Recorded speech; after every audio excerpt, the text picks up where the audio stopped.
Bismillahirrahmanirrahim. Jadi malam ini kita akan coba ngebahas tentang apa yang sedang dirasakan Kak Buni. Kenapa? Benar. Yes. Oh lagi ya? Enggak juga sih, tapi maksudnya ya. Nanti aku cerita deh. Oh nanti aku cerita, oke. Ada sesi setelah ini ya. Iya. Bismillahirrahmanirrahim teman-teman. Alhamdulillah wassalatu wassalamu ala rasulillah wa ala alihi wa sahbihi wa mawalah. Rabbi syrah li sadri wa yassir li amri wa hlul 'uqdatan min lisani yafqahu qawli. Luka batin itu kan istilah, sebetulnya itu istilah bahasa Arab ya. Batin itu istilah bahasa Arab. Batin itu lawan katanya zahir. Jadi zahir itu sesuatu yang tampak, batin itu sesuatu yang tersembunyi. Nah di antara hal-hal yang sifatnya batin, ada yang namanya hati, yang dalam bahasa Arab disebut qalbun.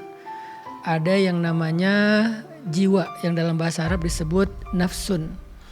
Ada juga yang namanya perasaan, yang dalam bahasa Arab disebut masyair atau syu'ur.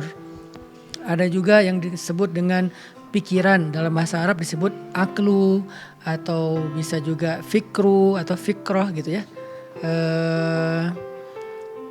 Bisa juga mental, yang dalam bahasa Arab disebut dengan fuad gitu ya.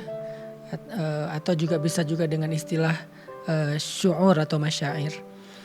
Nah, semua hal-hal yang berkaitan dengan batin, Allah Subhanahu wa taala kadang mengistilahkan dengan satu tempat yang tersimpan di dalam dada kita. Jadi disebut dengan sudur. Jadi dalam sudur itu, istilah sudur itu sebetulnya bukan cuma jantung, bisa juga perasaan, bisa juga jiwa. Jadi dia lebih kepada istilah aja gitu. Nah kalau kita bicara tentang luka batin, kan tadi udah disampaikan juga fakta-fakta tentang bentuk-bentuk luka batin itu, faktor-faktornya apa.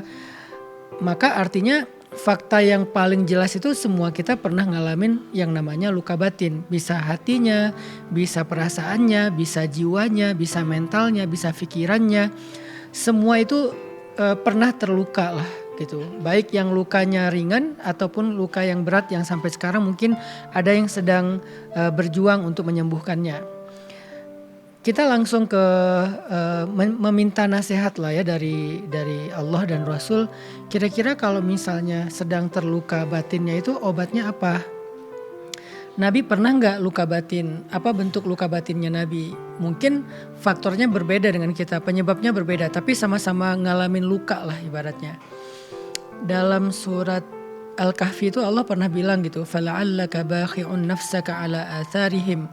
Engkau hampir saja mencelakai dirimu atau melukai dirimu gitu.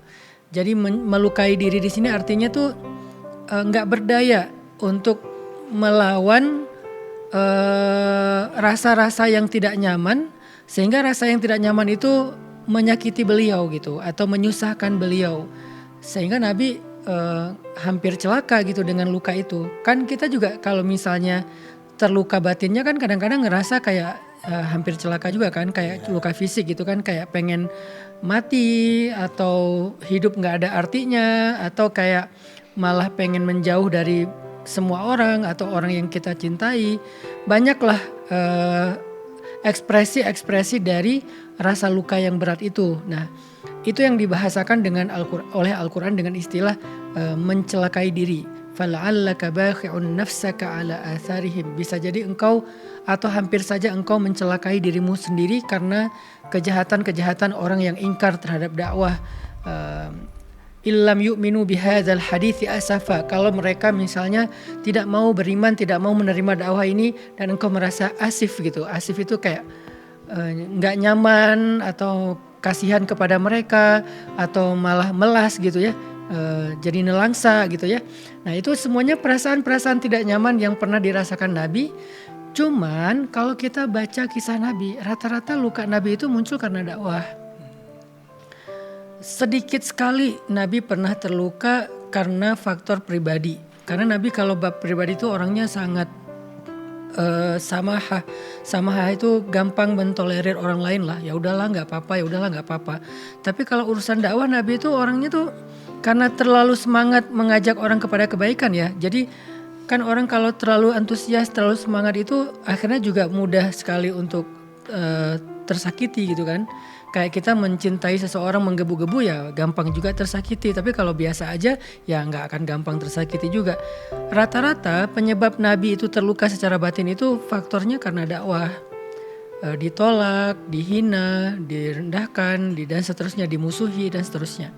Nah kira-kira ketika Nabi sedang terluka batinnya, walaupun faktornya berbeda dengan kita, apa healingnya Nabi? Gimana Nabi membasuh luka batin itu? Apa yang Nabi lakukan?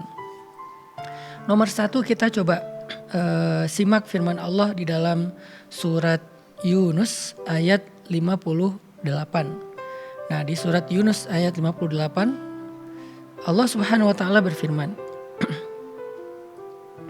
A'udzu billahi minasy syaithanir rajim. Ayat 57 ya. Bismillahirrahmanirrahim. Ya ayyuhan nasu qad ja'atkum maw'izatun min rabbikum wa shifaa'un lima fis sudur wa shifaa'un lima fis suduri wa hudaw wa rahmatul lil mu'minin. Wahai manusia, telah datang kepada kalian nasihat dari Tuhan kalian dan penyembuh terhadap penyakit yang ada di dalam dada kalian dan petunjuk serta rahmat bagi orang-orang yang beriman.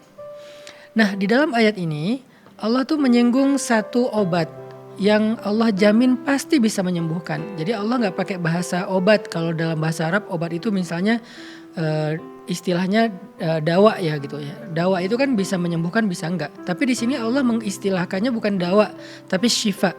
Syifa itu artinya kesembuhan. Kesembuhan itu artinya memang kalau kita melakukan ini atau kita mengkonsumsi hal tertentu kita pasti sembuh, itu dijamin. Itu namanya syifa. Nah, Allah sendiri di sini menyinggung ada satu syifa, ada satu obat yang pasti menyembuhkan lima fis sudur.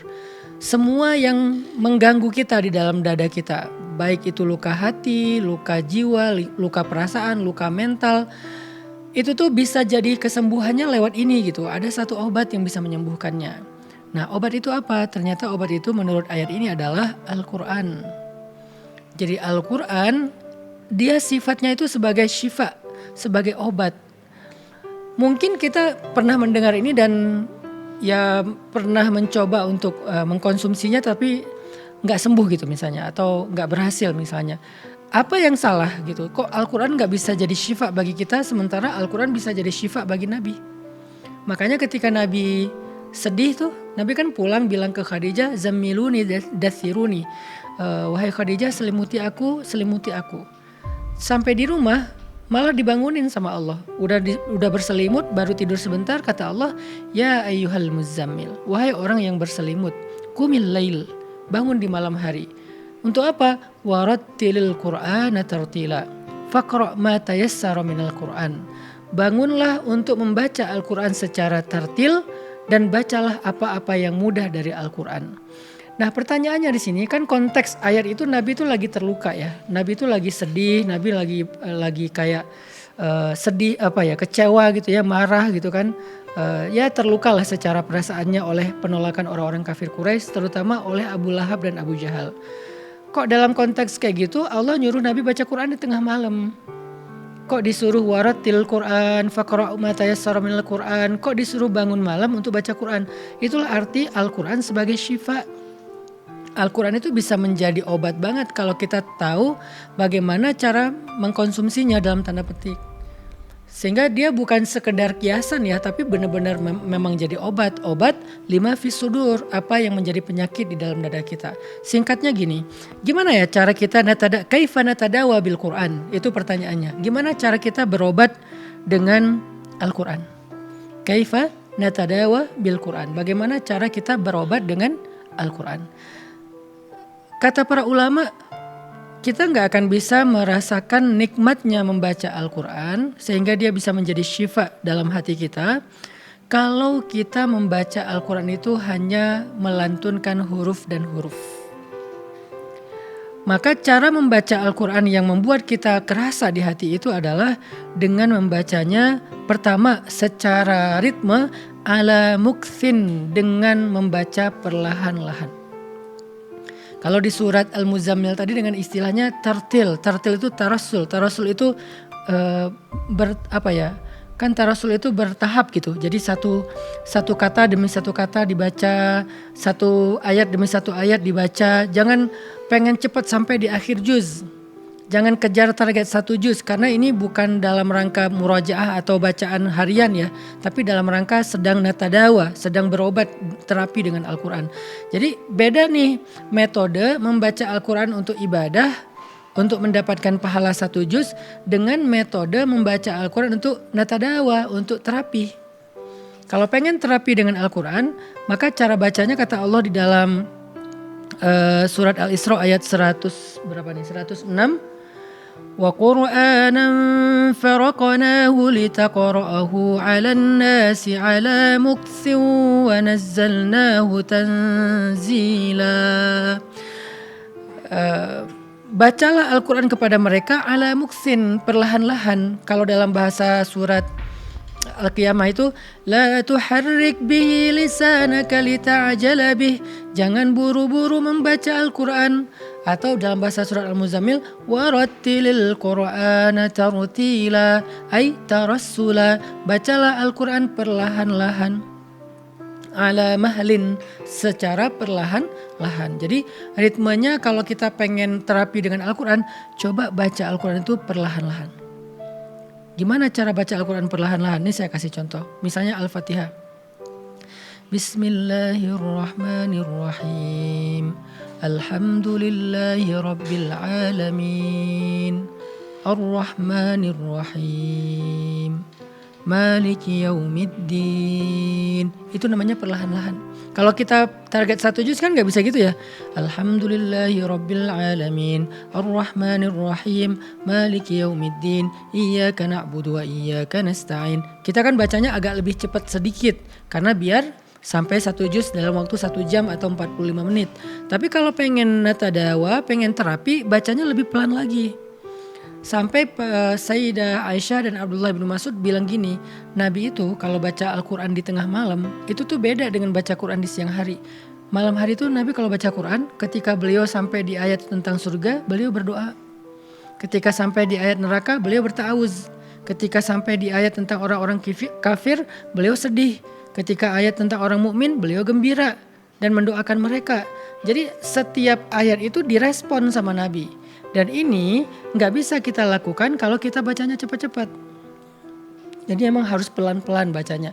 Coba deh teman-teman, kalau misalnya lagi luka batin, basuhlah dengan Al-Quran. Kenapa kok dibasuhnya dengan Al-Quran? Nggak ada obat yang lebih baik untuk jiwa kita daripada Al-Quran.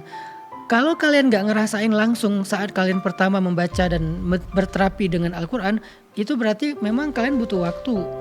Nggak langsung dalam 1-2 menit terasa gitu.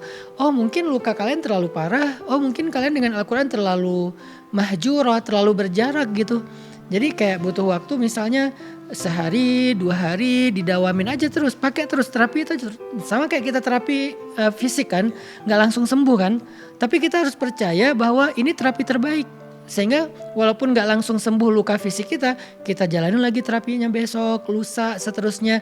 Dalam seminggu nanti udah ada hasil, sebulan lebih baik lagi, sekian bulan udah sembuh. Begitu juga terapi batin. Jadi coba jangan malam ini dipraktekin, besok bilang, oh saya gak kerasa apa-apa Ustadz. Kan baru sekali, terusin aja. Terusin, kalau bisa kasih waktu sehari itu 1 jam buat terapi Al-Quran malam hari.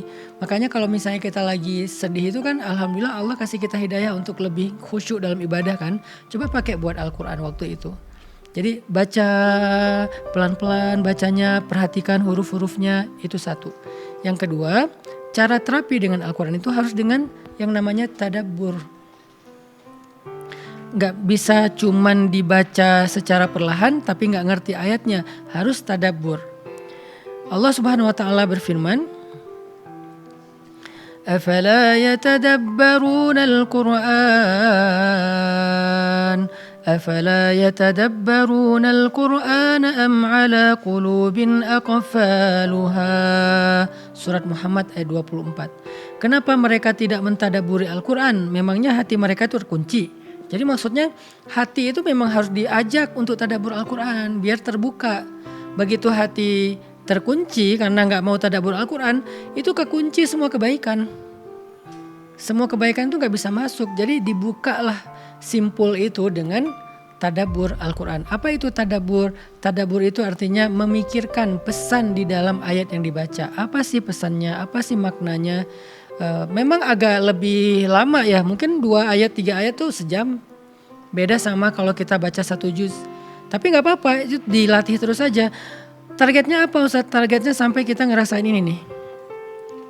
Idza tutla alaihim ayatur rahmani kharru sujjadan wa bukiya.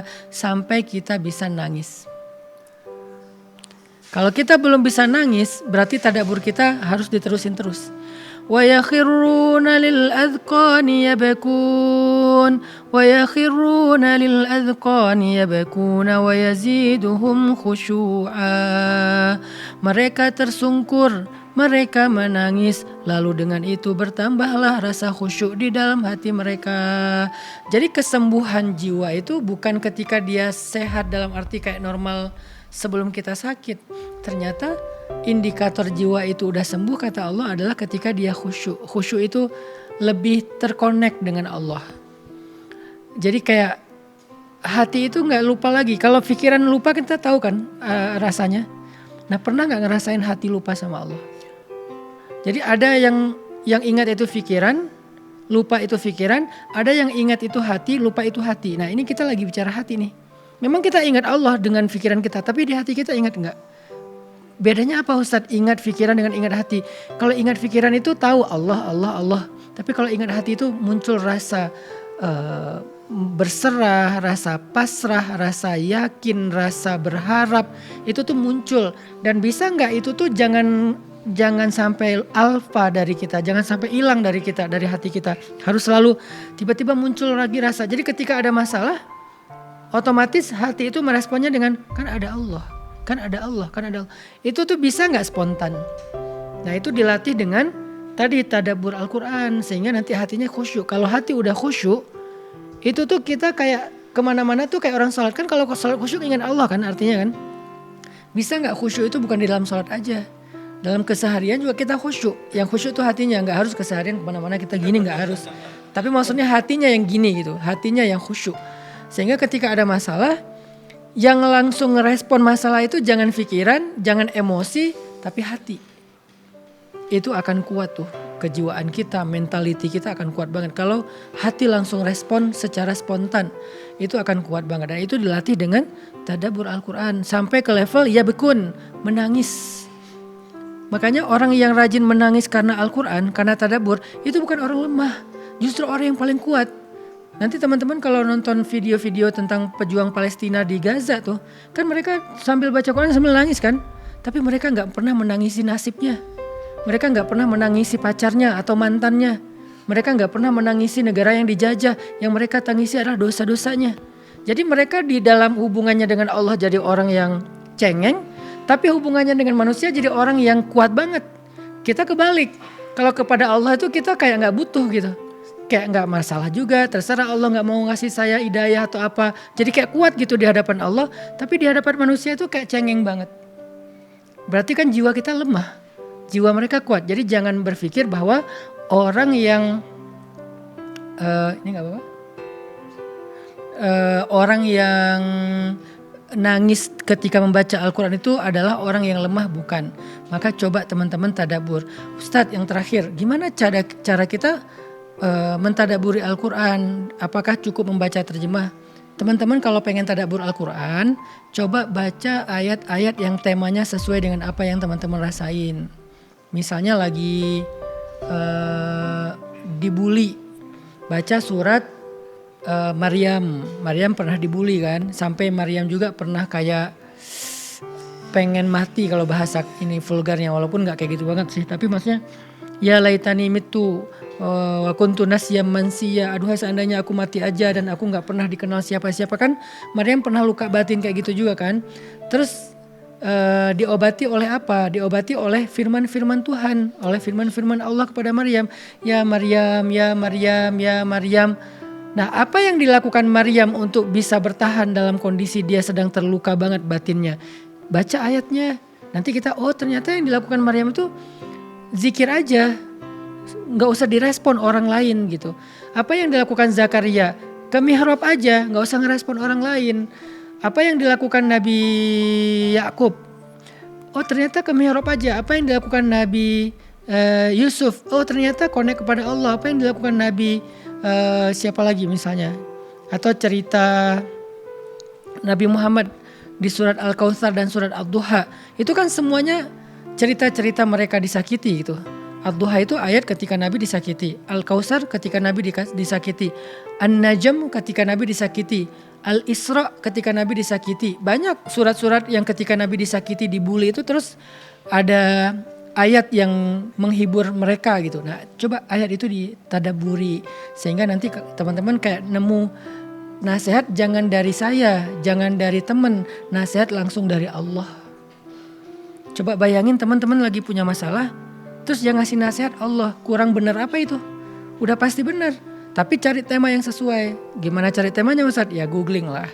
Googling, cari di YouTube, mungkin ada ceramah tentang itu. Nanti baca sendiri di rumah ayatnya, diulang-ulang aja. Kan Sayyidah Aisyah pernah mengulang 1 atau 2 ayat dari habis subuh sampai menjelang zuhur. Cuman 2-3 ayat doang, 1 atau 3 ayat doang. Tapi dalam gitu, ditadaburi. Saya juga sering kayak gitu ketika lagi sedih misalnya atau lagi berat hatinya. Saya cari ayatnya, saya ulang-ulang di dalam sholat mungkin atau di dalam zikir mungkin. Itu bisa menjadi penyembuh teman-teman. Dan Al-Quran adalah mau'izatun kata Allah, nasihat yang sempurna. Semua masalah hidup kita ada nasihatnya dalam Al-Quran. Jadi kalian gak usah khawatir nyari nasihat di mana, udah ada di dalam Al-Quran. Tinggal gimana cara kita mentadaburi. Itu PR-nya di situ sebetulnya. Bukan gak ada ayatnya, tapi gimana cara kita memahaminya atau mentadaburinya. Nanti kita kembangin lagi di sesi tanya jawab. Allahu a'lam. Masya Allah, tabarakallah, luar biasa. Ini awalan juga udah deep banget. Ini pantesan ya, ternyata terlihat kuat tuh ya, itu rahasianya tadi ya. Terlihat ya, terlihat kan. Tapi kan kalau misalnya kan kita nggak tahu kalau misalnya lagi di bersujud apa kan pasti ya semua kita pernah terpuruk lah Kak Buni. Kalau nggak terpuruk pun diuji dengan ujian yang berat. Termasuk aku juga pernah dalam hidup itu diuji dengan ujian yang macam-macam sih. Ujian ketika masih jomblo, ujian ketika awal-awal menikah, ujian ketika udah punya anak, kan itu ujiannya beda-beda. Atau ujian ketika udah punya follower sekian misalnya di sosmed, itu kan beda lagi kan. Tapi di setiap fase hidup itu ada ujian yang melukai batin. Dan saat luka batin kayak gitu, yang aku rasain, begitu kita otomatis muncul ayat yang selama ini kita sering baca, ya memang harus sering baca sih dan sering tadabbur ya. Itu tuh langsung nge-syifa, nggak nyembuhin gitu. Kalau nggak nyembuhin pun minimal menghibur lah supaya kita nggak patah gitu. Masya Allah, luar biasa sekali ya. Jadi ingat dulu bulan Oktober, 21 Oktober 2015 saya pertama kali diimamin sama Ustaz. Oh, suratnya Ar-Rahman ya? Suratnya Ar-Rahman. Nangis.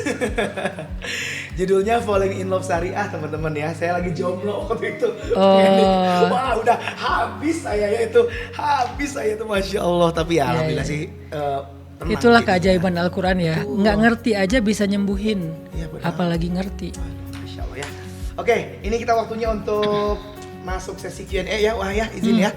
Ini yang pertama ini ada spesial banget. Ini adalah buat peserta Kata UHA yang pemenang giveaway ya. Udah nge-share konten dari Kata UHA. Ini congratulations. Ini dengan viewers 443.000, likes-nya 25.000 ya. Dan buat teman-teman yang pengen dapat kesempatan untuk curhat langsung, dapat kuota Zoom, makanya silakan berlomba-lomba untuk bikin konten, siapa tahu FYP jadi kebaikan buat teman-teman. Selain pahala adalah ini kesempatan eksklusif, langsung bisa nanya atau bisa curhat sama Gurunda kita UHA. Ini please welcome ada Rista Nurlita dari Tangerang. Ini usianya Masya Allah masih 21 tahun ya. Selamat malam Kak Rista. Assalamualaikum. Waalaikumsalam. Sama siapa itu? Waalaikumsalam. Ini sahabat saya, Ustaz. Assalamualaikum Ustaz. Waalaikumsalam, Masya Allah. Nebeng. Semoga persahabatan kalian awet sampai ke surga. Amin. Tuh enak ya punya sahabatan bisa nebeng ya. Ya gak apa-apa, bercanda. Coba silakan Rista untuk langsung bersama. Dari mana Rista? Tangerang Ustaz. Oh Tangerang. Kayaknya kemarin ikut sharing time kah? Alhamdulillah ikut Ustadz 2 hari itu. 2 kali? 2 kali. Hari Sabtu sama Ahad? Ya Ustadz, iya Kang. Masya Biasa. Allah. Udah hafal berarti kan. Udah hafal. Ya udah sekarang ikut lagi yang online-nya juga. Iya luar biasa. Semoga kalian menjadi orang yang keren banget lahir batin insya Allah. Oke silakan Rista. Ya, sebelumnya perkenalkan nama saya Rista Nurlita. Alhamdulillah Ustadz ini saya kedua kalinya menang TikTok Challenge. Sebelumnya itu TikTok Challenge yang sharing time di Tangerang. Alhamdulillah saya sama sahabatnya itu sama Ustadz Hanan. Jadi ini kedua kalinya saya interaksi sama Ustadz Hanan. Semoga jadi artis ya Mbak. Amin. Ya, Mbak, begini. silakan. Sebenarnya kali ini saya mau menghadiahkan sesi tanya jawabnya kepada sahabat saya Ustadz. Karena sebelumnya saya pernah ikut TikTok challenge di Kata UHA tapi qadarullah belum menang. Jadi hari ini saya mau menepati ucapan saya kepada sahabat saya. Izin ya Ustadz. Siapa namanya Karista sahabatnya? Nurul Ramadina Kak. Nurul. Aduh Bapak ya. Aduh kaget aku ya. Ditanya dong, apakah aku setua itu? Aku luka batin loh. Dipanggil Bapak. Nurul, Mohon izin. silakan. Ya, Kang Buni. Iya, alhamdulillah tuh benar harusnya gitu. Silakan Nurul sama Kak. Malam ini Anda agak sensitif ya. Aduh, emang gak bisa bohong kalau di hadapan guru ya. Oke, gimana? Silakan Nurul. Langsung saja ya ke pertanyaannya Ustadz. Kenapa ya kita itu kepada orang terdekat kita seperti mungkin saudara, keluarga atau mungkin teman dekat yang sudah kita kenal lama itu bisa lebih sensitif dan mudah baper gitu terhadap perlakuan atau perkataan mereka kepada kita.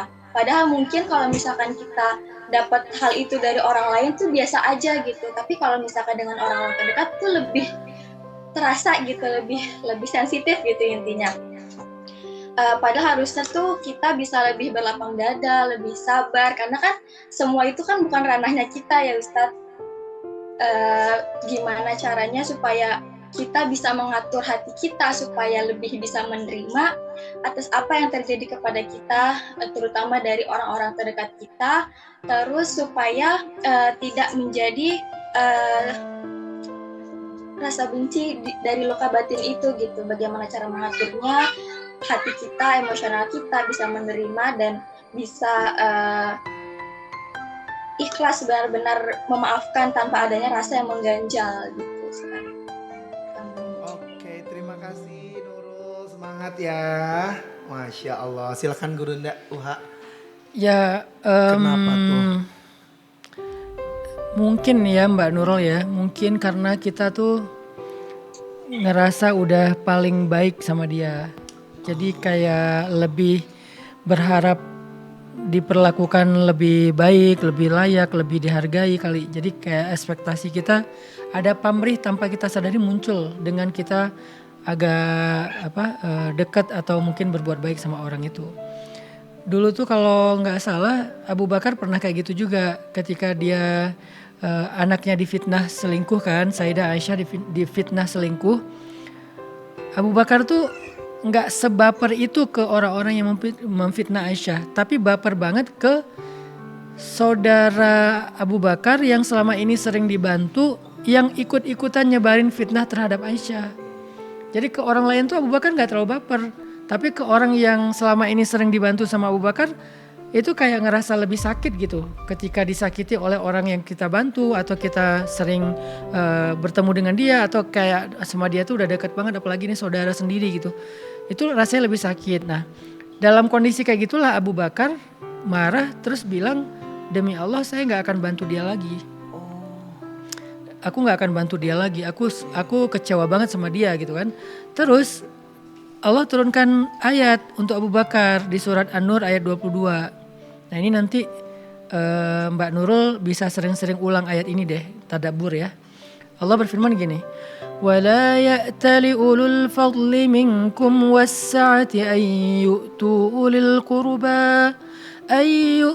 أُولِي الْقُرْبَى وَالْمَسَاكِينَ وَالْمُهَاجِرِينَ فِي سَبِيلِ اللَّهِ وَلْيَعْفُوا وَلْيَصْفَحُوا أَلَا تُحِبُّونَ أَنْ يَغْفِرَ اللَّهُ لَكُمْ وَاللَّهُ غَفُورٌ رَحِيمٌ. Janganlah orang-orang yang memiliki karunia lebih di antara kalian, maksudnya Abu Bakar, bersumpah bahwa dia nggak akan membantu lagi saudaranya, orang miskin, orang-orang muhajirin di jalan Allah. Wal ya'fu wal yasfahu, ini perintahnya, hendaklah dia memaafkan dan berlapang dada. Hendaklah dia memaafkan dan berlapang dada. Nah, kadang-kadang kalau memaafkan orang yang menyakiti kita begitu aja kan kadang-kadang memang agak berat ya. Aduh, kok dimaafin sih, kan dia udah jahat sama saya. Kok dimaafin sih, kan dia udah nyakitin saya. Nah, Allah tahu kita tuh orangnya hitung-hitungan. Makanya Allah menawarkan sesuatu kepada kita. Apa yang ditawarkan? Ala tuhibbuna ayaghfirallahu lakum? Kamu gak pengen kalau Allah mengampuni dosa-dosa kamu? Jadi kayak, oke, kamu pikir kamu rugi ya memaafkan dia? Gak rugi. Begitu kamu maafin dia, aku pasti akan maafin kesalahan kamu. Dan biasanya amal soleh itu al-hasanatu bi asyri amsalihha. Kebaikan itu dibalas 10 kali lipat sama Allah. Jadi kalau misalnya ada satu kesalahan saudara kita yang menyakiti kita, rasa sakit kita itu dalam banget, terus kita maafin, nanti kesalahan kita 10 kali lipat lebih besar dari itu akan Allah maafin. Nah saya tuh kalau misalnya lagi sakit hati sama orang ya, saya kadang-kadang suka ngulang-ngulang ayat ini biar mampu memaafkan. Kan memaafkan itu juga sebuah perjuangan kan, gak mudah kan. Jadi biar mampu memaafkan saya ulang-ulang ayat ini. Oh iya ya, kan saya juga banyak dosa. Saya tuh siang malam berbuat dosa, banyak dosa-dosa yang gak orang tahu misalnya. Atau dosa-dosa masa lalu, dulu pernah tinggalin sholat misalnya. Atau pernah durhaka sama orang tua, pernah ini, pernah itu. Gimana caranya biar Allah mengampuni dosa-dosa saya yang banyak kayak gitu? Ya udah saya maafin. Jadi kalau datang banyak orang yang menyakiti kita dalam hidup, bisa jadi itu Allah lagi buka kesempatan kita untuk dimaafin kesalahan-kesalahan kita di masa lalu dengan kita maafin dulu mereka. Nah gak cukup maafin aja, udah wal ya'fu memaafkan wal yasfahu. Wal yasfahu itu artinya berlapang dada. Berlapang dada itu artinya mau ketemu lagi, mau damai lagi, mau saling berbuat baik lagi. Itu namanya wal yasfahu. Maka Allah juga akan wal yasfahu sama kita. Kita bikin salah. Pernah gak teman-teman ngerasa gini, malam tuh bikin salah, kok paginya dikasih anugerah ya sama Allah. Itu artinya Allah maafin dan beryasfahu sama kita. Padahal kita habis bikin salah loh. Kita harusnya dihukum dong. Tapi malah bukannya dihukum, malah dikasih rezeki. Mungkin kita pernah kayak gitu juga sama orang lain. Kita disakiti, kita maafin, kita berlapang dada, ya udah kita senyum lagi, kita biasa lagi. Itu jangan dianggap sia-sia tuh. Itu tuh dibalas sama Allah dan kontan dibalas di dunia. Nah coba ulang-ulang ayat ini Mbak Nurul, supaya Mbak Nurul tuh nanti bisa ngerasain itu di hati, jadi dikuatkan untuk memaafkan dan berlapang dada.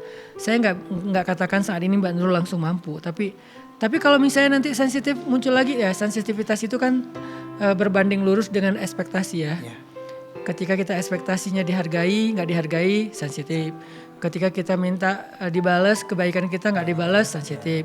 Kalau kita misalnya berharap semua orang baik sama kita tapi ternyata cuek, ya itu tergantung ekspektasi kita. Kadang naik, kadang turun. Tapi yang pasti bisa nggak kalau kita lagi baper, ada obatnya. Ini obatnya, surat An-Nur ayat 22. Coba nanti Mbak Nurul ulang-ulang ayat ini. Gitu. Masya Allah, tabarakallah ya buat yang lagi tersakiti ya, ini siapapun kamu tuh kamu ya lagi tersakiti, tadaburi tadi Quran surat An-Nur ayat 22. Mau nggak dimaafin sama Allah? Mau nggak tiba-tiba kita lagi buat salah, tiba-tiba besoknya atau malamnya dapat anugerah dari Allah ya? Ya, dan kita harus sadar teman-teman, dosa itu tuh ada dampaknya loh dalam kehidupan kita. Jangan berpikir bahwa dosa itu cuman kata-kata dosa, catatan ada di kitab sebelah kiri, timbangan sebelah kiri. Bukan sekedar itu, dosa itu dampak, ada dampaknya di dunia dan di akhirat. Dampak dosa di dunia itu dan langsung kelihatan loh, keberkahan dicabut, kebahagiaan dicabut, hati diusik.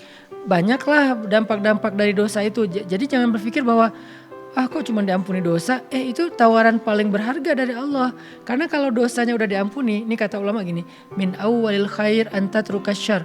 Awal dari semua kebaikan itu diampuni dosa. Masya Allah. Jadi kalau kita pengen dapat kebaikan apapun dalam hidup, awalnya tuh minta ampunan dulu. Kan Nabi Yunus tuh dikeluarkan dari perut ikan, kemudian beliau mendapatkan umat. Nabi Yunus salah satu nabi yang umatnya terbanyak. Jadi ada 3 lah yang terbanyak, Nabi Muhammad, Nabi Musa, Nabi Yunus. Kenapa dapat umat yang banyak banget? Karena beliau udah diampuni dosanya. Nabi Adam kenapa bisa ketemu lagi dengan Hawa? Karena udah diampuni dosanya.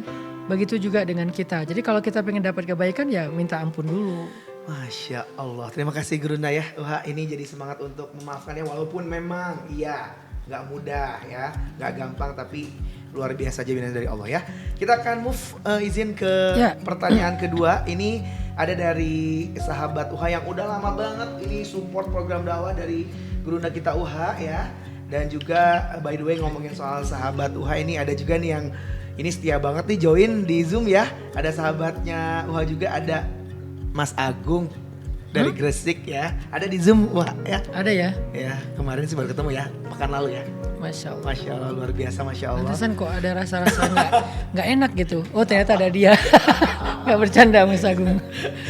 Jangan gitu. Adik saya itu, Ya, adik saya. luar biasa, Masya Allah Mas Agungnya ini baik banget asli ya. Kemudian juga ada Mas Tomo juga ya yang sudah gabung di Zoom juga nih. Masya Allah, udah lama gak ketemu bos besar ini. Oh, Masya Allah ya, dua-duanya keren banget. Luar biasa ya. Dan juga ini yang udah lama banget ini support program dakwah juga ada Ibu Dian yang langsung bakalan nanya nih kayaknya. Kita akan bergabung dengan Ibu Dian. Selamat malam Ibu Dian. Ibu Dian. Oh Masya Allah. Assalamualaikum warahmatullahi wabarakatuh. Waalaikumsalam. Wabarakatuh. Harus pakai bahasa Inggris Bu Dian nggak ya? Enggak, pakai bahasa Mandarin. Oh. Susah. Justru kamu ini paling jago Si bahasa Zo- Mandarin. Oh, Ini iya, Oma. Ibu Dian sehat. Alhamdulillah sehat, berkah, amin. Ini Terima kasih nih.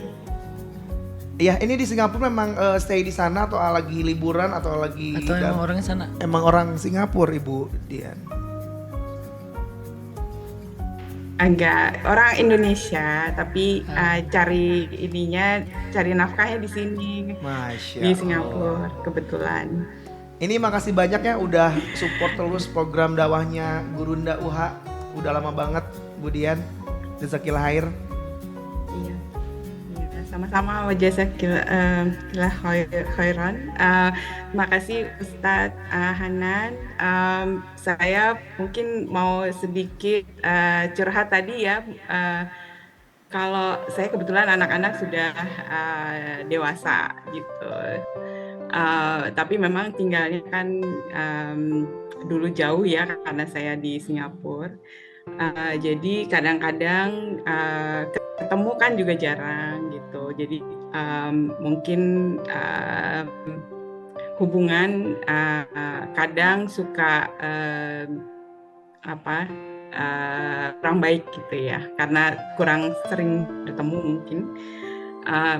Kalau mungkin mohon sarannya aja Ustadz, tadi kalau misalnya taburnya itu surat apa ya, kalau misalnya kadang kan kalau kita ngingetin anak-anak tuh berasa kayaknya aduh ini diingetin terus gitu, saya kan udah dewasa, udah bisa ngatur sendiri gitu kan ya, tapi namanya ibu kumaha gitu ya, pasti kan pasti pengen gitu. Singapura. Bercanda Bu Dian. Maaf. Singapura banget ya.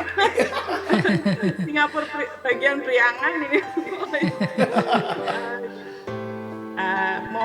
ininya aja sarannya Ustadz, mungkin ada amalan tadabbur surat apa gitu yang saya bisa baca, dan juga mungkin untuk anak-anak bekal gimana gitu supaya bisa tetap soleha. Terima kasih Ustadz.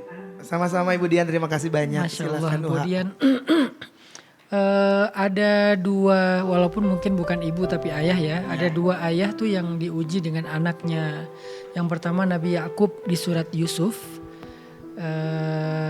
Tapi Nabi Yakub ini nanti happy ending. Ya. Yang kedua Nabi Nuh di surat Nuh. Walaupun Nabi Nuh itu nggak happy ending.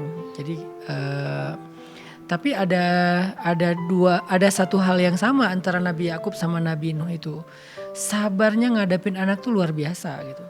Nabi Yakub itu coba bayangin ya. Anak kesayangan Nabi Yakub, dan kesayangan ini bukan kesayangan subjektif, emang layak disayang soalnya dia emang Nabi kan, Nabi Yusuf kan. Anak kesayangan Nabi Yakub itu disakiti oleh kakaknya dengan cara ingin dibunuh. Walaupun gak berhasil dibunuh, tapi kan Nabi Yakub gak tahu kalau itu selamat gitu kan. Jadi kayak bisa kebayang gak sih misalnya si kakak-kakak itu menyakiti si adik. Karena si adik itu saudara tiri misalnya. Terus si adik itu adalah kesayangan ayahnya. Terus kalaupun Nabi Yakub tahu berita tentang Yusuf, tapi yang pasti Yusuf itu juga terlunta-lunta di negeri asing, diperjualbelikan sebagai budak dan seterusnya. Tapi bisa ya Nabi Yakub itu masih lemah lembut ngomong ke anaknya. Coba nanti Mbak Dian, Teh Dian ngobrol. Coba Teh Dian nanti tadabbur kisah ini, gimana respon Nabi Yakub ke kakak-kakaknya Yusuf. Itu tuh kelihatan sekali sabarnya Nabi Yakub. Buat saya nggak masuk akal sih sabar segitu. Itu sabar yang nggak logis kata saya. Terlalu keren lah gitu. Bisa ya dia nggak sampai mengutuk anaknya atau murka gitu. Enggak, cuman ngomong kalian memandang baik apa yang buruk bagi diri kalian sendiri. Kalian menzolimi diri kalian sendiri. Aku hanya mengadu kepada Allah gitu ya. Jadi kayak cuman gitu aja bahasanya. Dan di situ kan kita bisa belajar tentang kesabaran orang tua ke anak itu juga nggak ada batasnya. Bukan cuman kesabaran anak kepada orang tua yang nggak ada batasnya. Nanti kesabaran itu pasti membuahkan hasil, karena kesabaran itu kayak pohon. Begitu kesabaran itu tumbuh, nanti pasti ada buahnya. Gak ada pohon kesabaran yang gersang yang gak ada buahnya, tuh gak ada. Cuman ada pohon yang besar, ada pohon yang kecil. Pohon besar pasti banyak lagi buahnya, makin besar makin banyak buahnya. Itu Nabi Yakub. Gitu juga Nabi Nuh. Nabi Nuh itu kesabarannya kan gak sebentar ya, 950 tahun, 1000 tahun kurang 50. Selama itulah Nabi Nuh mendakwahi keluarganya, salah satunya anaknya. Dan hebatnya, walaupun anaknya itu ikut-ikutan orang kafir dalam memusuhi ayahnya sendiri, menyakiti ayahnya sendiri secara lahir dan batin, ketika terjadi banjir besar, Nabi Nuh tuh masih manggil anaknya, masih berharap anaknya mau ikut dengan kalimat yang sangat lembut. Bahasanya gini, ya bunayya, wahai anakku tersayang, bukan ya waladi. Tapi ya bunayya, itu kan lebih lembut daripada ya waladi. Menunjukkan ada kelemah lembutan dalam komunikasi orang tua kepada anak di situ yang diajarkan Al-Quran. Padahal udah 950 tahun, tapi gak berputus asa, masih tetap bilang ya bunayya, irkam ma'ana, yuk ikut ayah. Gak ada tempat selamat hari ini. Karena banjirnya Nabi Nuh itu kan menenggelamkan Everest ya. Jadi bukan cuma menenggelamkan satu bukit kecil lah, gunung tertinggi di dunia juga tenggelam, kan gak ada yang selamat. Sehingga di dalam cerita Yakub dan Nuh, kalau kita ulang-ulang tuh kita setidaknya walaupun gak bisa selevel mereka, dan insya Allah gak akan diuji selevel mereka juga, maka dengan level yang lebih ringan harusnya kita mampu. Karena mereka yang lebih berat aja mampu. Bukan karena mereka nabi, mereka kayak gitulah makanya dipilih jadi nabi gitu. Bukan setelah jadi nabi jadi mampu gitu, enggak juga. Mereka emang orang istimewa. Nah kita belajar dari mereka. Nah kalau lihat dari cerita Nabi Yakub, nanti ada hasilnya. Setelah Nabi Yakub sabar dengan putra-putranya, nasihatin putranya, nanti ada satu lagi rahasia keberhasilan Nabi Yakub, yaitu curhat ke Allah. Teh Dian coba sebutin nama anak-anaknya dalam doa. sesering mungkin. Kalau Teh Dian umroh ya, sebutin nama mereka dalam doa. Karena yang melemah lembutkan hati itu kan bukan Teh Dian, bukan orang tua, tapi Allah. Maka coba sebutin nama mereka biar dilembutin hatinya, sehingga mereka dengan orang tua nanti lebih lemah lembut lagi. Nah, itu rahasia Nabi Yakub mendoakan anak-anaknya, selain nasehatin, sabar, doain.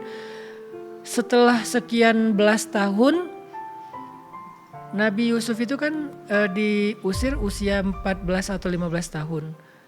Tapi baru ketemu lagi sekitar umur 27 tahun sampai 30 tahun. Berarti kurang lebih 15 tahun lah. Sekitar 15 sampai 10 sampai 15 tahun berpisah. Akhirnya anak-anaknya bersatu lagi dan semuanya berubah menjadi orang-orang hebat. Anak-anak Nabi Yakub itu walaupun Nabi Yusuf yang jadi nabi, tapi yang kakak-kakak yang 11 ini semuanya jadi orang-orang soleh. Itu hasil kesabaran, nasihat yang baik, doa yang panjang. Mungkin surat Yusuf dan surat Nuh itu bisa jadi tadabbur Teh Dian dan semua orang tua. Walaupun ini tentang ayah tapi berlaku juga buat ibu. Masya Allah, tabarakallah ya. Sebagai orang tua ya, kita ya, jadi kayak harus bisa lebih sabar lagi. Ya jadi kayak kalau kita bahas tentang luka batin ini sambil kita nunggu yang nanya ya. Kadang-kadang kan kita kalau lagi terluka itu yang kita cari itu adalah validasi ya. Betul. Validasi perasaan kita. Kita pengen orang membenarkan kalau kita terluka, kita sedang sedih atau apa. Nggak salah sih, ya, tapi kadang-kadang kita ngasih porsinya terlalu besar di situ sampai nggak terlalu serius mencari syifanya. Kan hari ini kan generasi tertentu tuh nggak tahu generasi Z atau apa ya. Atau kita juga orang milenial, aku kan sebagai milenial juga kan.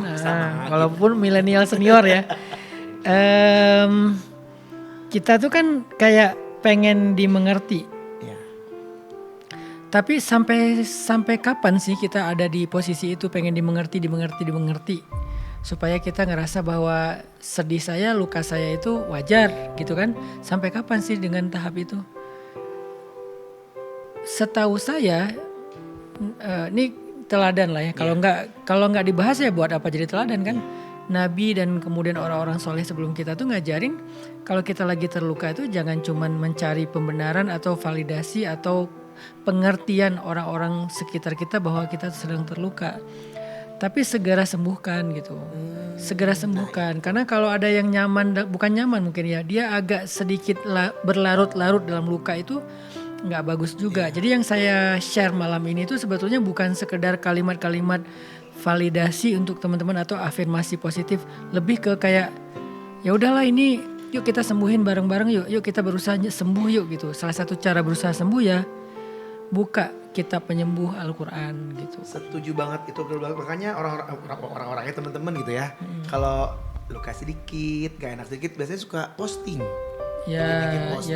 Jadi dia kayak gitu, mengekspresikan aja, bukan mencari gitu kan. Nggak salah sih, tapi porsinya kegedean deh kata aku. Dan akhirnya juga nggak dapat solusi juga, jadinya ya udah akhirnya mengambang begitu saja gitu.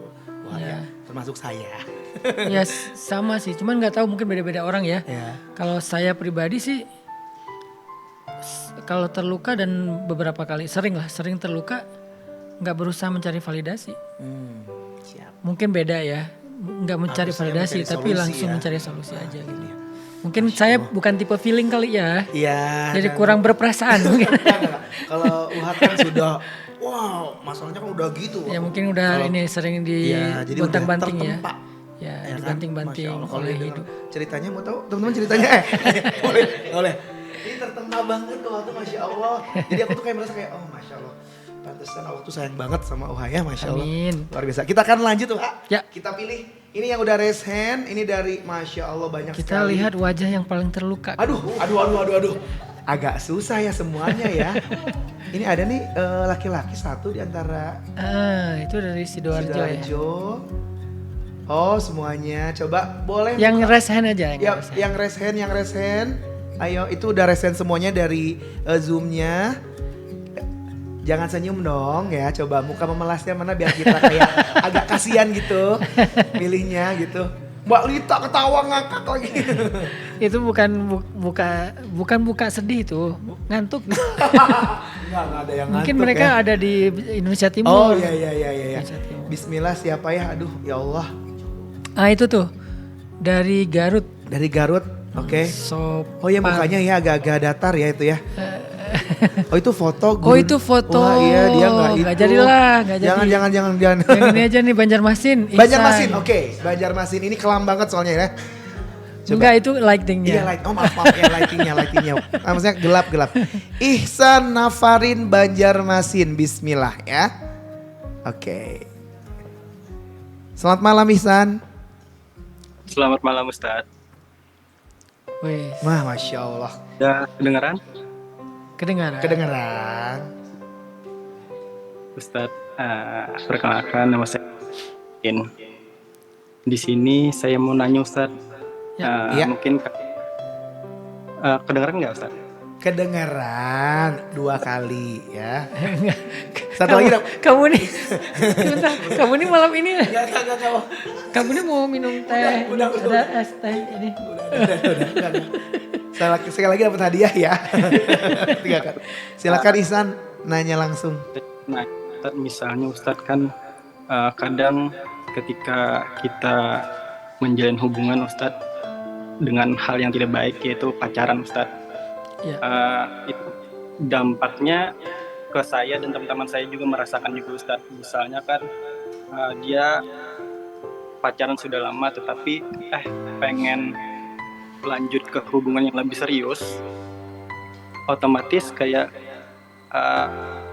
jadi enggan untuk melanjutkan lagi Ustadz, entah karena perasaannya berubah atau karena pasangannya mulai berubah juga. Apakah yang dinamakan misalnya dampak pacaran itu akan merusak hubungan kita terhadap Tuhan dan lanjut ke menikah, atau misalnya kayak teman saya juga yang pengen banget menikah tetapi dengan jalur yang memang baik Ustadz, misalnya ta'aruf atau apa, tetapi dia sulit juga. Apakah 2 hal yang seperti ini sama Ustadz?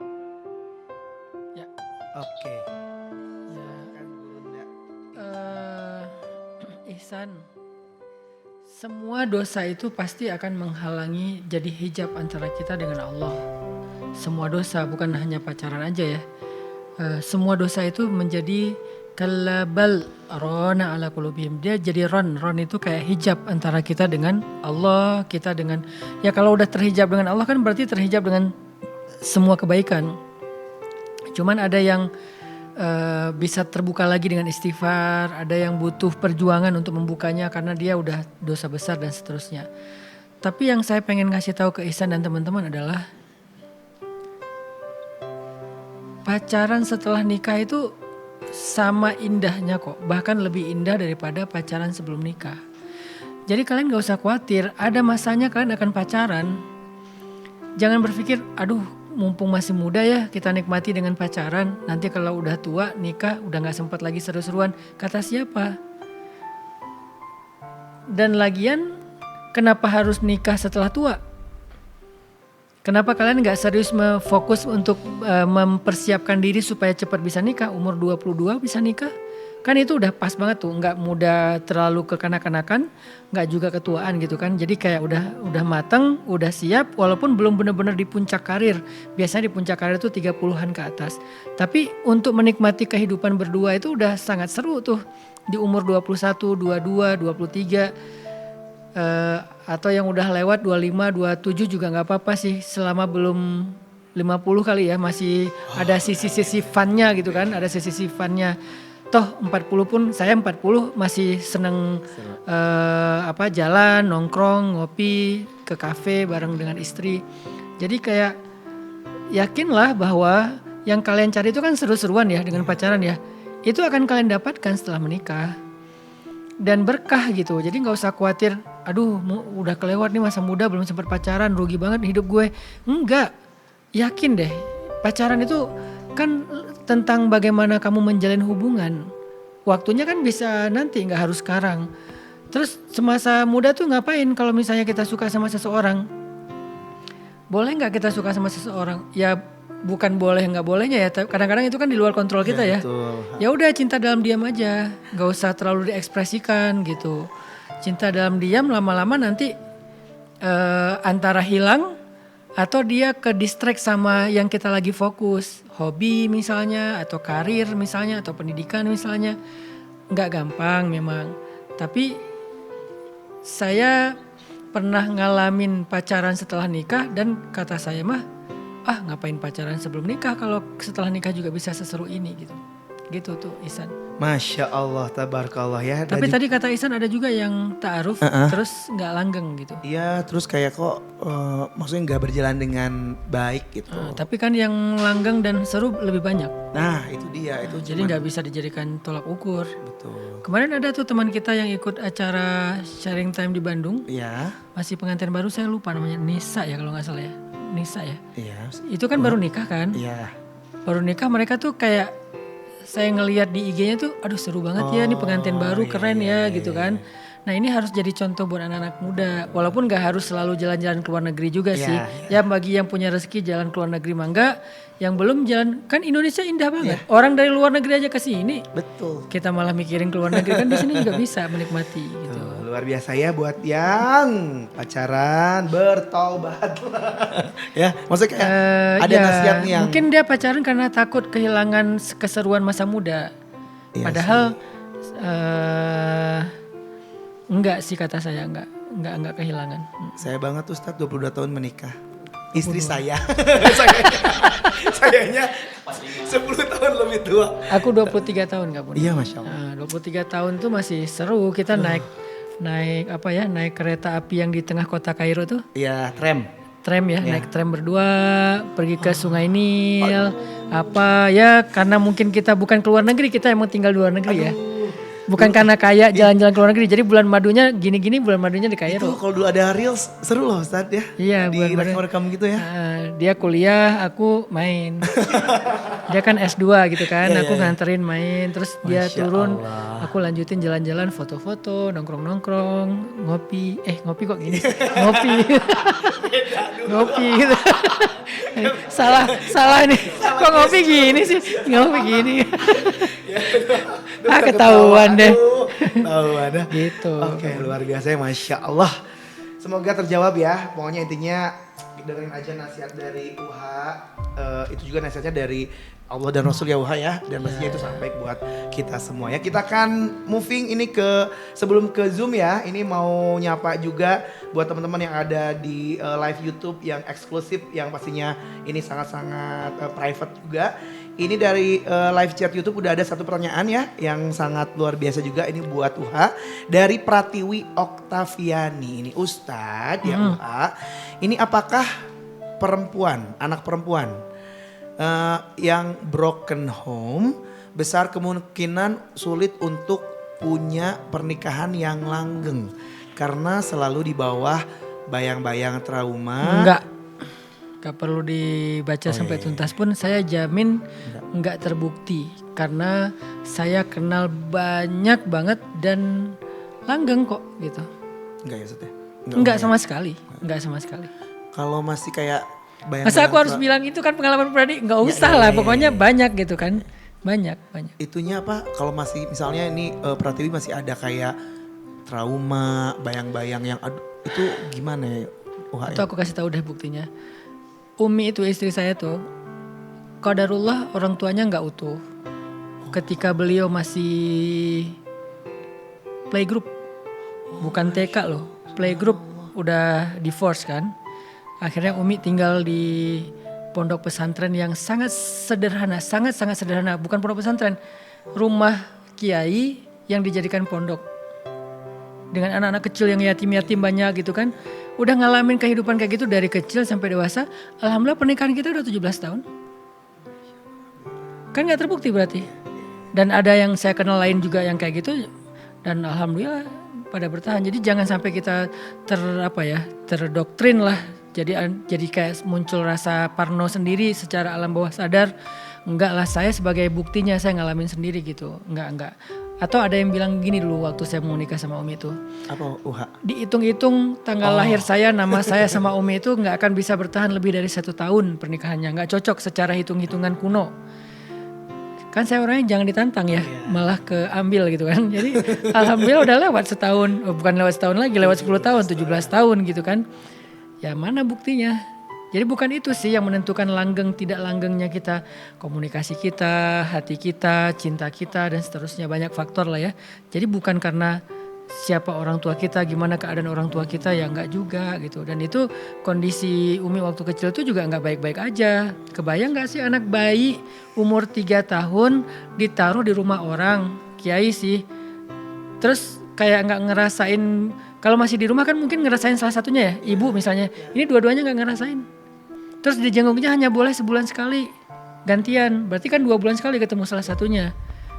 Terus SD pindah lagi. Yang dia cerita tuh kalau dimandiin itu nggak kayak dimandiin kita mandi, pakai selang gitu, dibaris, seret, disabunin, seret, udah. Umi tuh pernah lari loh dari rumah kiainya, pengen pulang ke rumah. Jarak rumah kiainya ke rumah dia itu sekitar 2 jam perjalanan, naik mobil ya, jauh kan, buat anak bayi kan. Dia pernah jalan kaki keluar rumah sendiri, karena berhalusinasi kalau rumah dia tuh dekat gitu kan. Mungkin waktu dia berangkat tuh tidur kali ya, jadi nggak tahu rumahnya jauh kan. Mau pulang, tapi kok nggak sampai maghrib ketemu sama orang di jalan. Ini anak siapa gitu. Dicari-cari tahu ternyata dia bilang saya mau pulang. Dia, kamu di mana kampungnya? Dulu istilahnya nama kampungnya Rengel ya. Loh kok Rengel, jauh banget Rengel. Ya udah sini nih di rumah bapak dulu, nanti tidur dulu ya. Nanti kalau udah tidur nanti saya panggil orang tua kamu supaya dijemput. Pas bangun tidur ternyata udah di pondok lagi, di rumah kiainya lagi. Nangis dia gerung-gerung karena pengen pulang. Nah, orang dengan masa lalu kayak gitu kok bisa menjalin rumah tangga. Sekarang kita dikaruniai anak-anak 4 dan kita happy aja alhamdulillah gitu kan. Jadi kayak seolah-olah nggak membekas gitu loh, masa lalunya yang berat itu nggak membekas seolah-olah. Apa faktornya? Faktornya kita mungkin kehilangan orang tua tapi jangan sampai kehilangan Allah. Kayak Nabi Muhammad kehilangan dua-duanya tapi kan nggak kehilangan Allah kan gitu. Walaupun orang tuanya tetap ada, baru meninggal salah satunya kemarin gitu, beberapa tahun yang lalu. Kalau yang ibu masih ada alhamdulillah sampai sekarang. Kemarin kita umroh bareng juga. Tapi maksudnya kan sentuhan parenting kan bukan sangat, kata aku sih nggak ada. Itu tuh ada yang mungkin dapat masa kecilnya, remajanya nggak dapat, atau dapat remajanya kecilnya. Ini nggak dapat sama sekali Kak Buni, dari mulai playgroup sampai kuliah di luar, nggak pernah di rumah. Jadi dia sama saudara-saudaranya kurang akrab bukan karena apa? Karena nggak pernah di rumah. Jadi udah mondok dari TK gitu, coba bayangin. Terus rumah tangganya?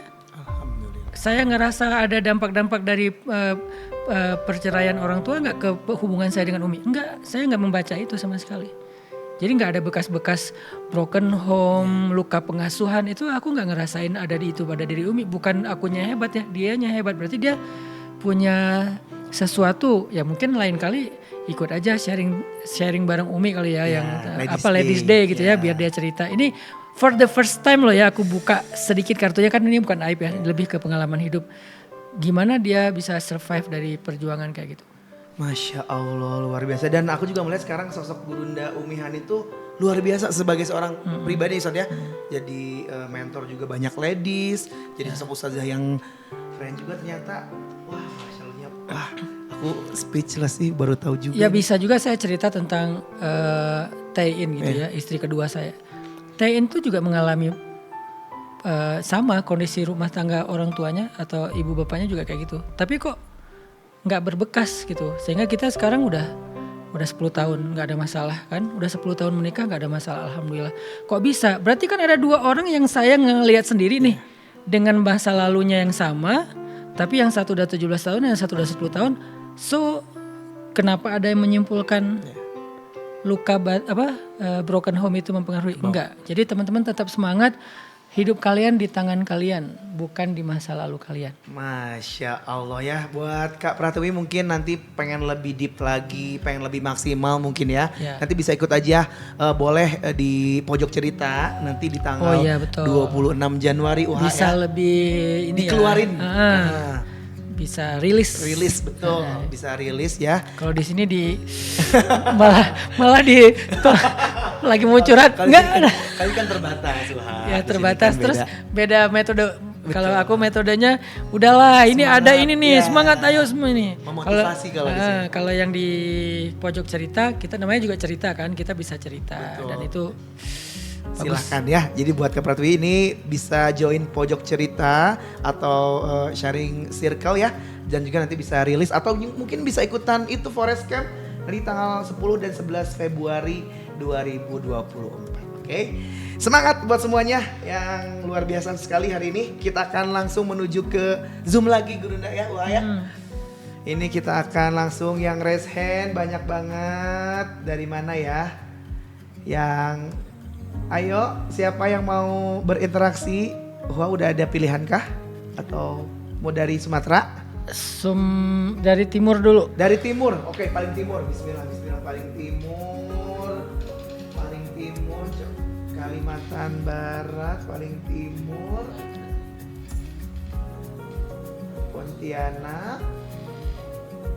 Pontianak, Gurunda, Taiwan, oke, masya Allah. Balik Tarakan, oke. Malang juga timur, Jawa Timur ya, Malang ya. Ya, oke, mungkin. Karena yang timur itu kan udah malam. Ya, kasihan ya. Berarti Balikpapan, coba di bawah lagi yang raise hand aja. Minta tolong ya admin. Oke. Oh, atas lagi. Itu nggak pada raise hand itu. Minta tolong. Nah, kayaknya kalau nggak Balikpapan tadi Tarakan si Gurunda ya Uha ya. Yang paling timur. Uha mungkin mau pilih yang mana? Boleh, Tarakan. Tarakan, oke, Tarakan.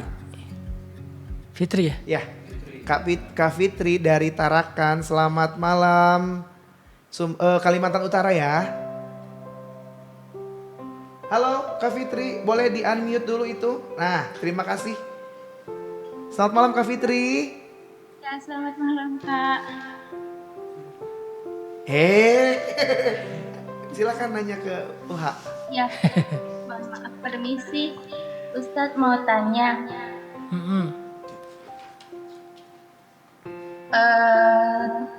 Bagaimana ya Ustadz cara dan saran agar bisa berdamai dengan episode masa lampau yang telah terjadi perihal orang tua yang kurang baik, ceritanya itu kurang baik.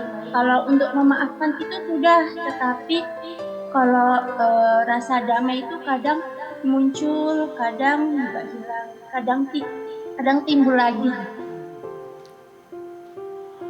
Oke, ini yang mengalami Kak Fitri ya.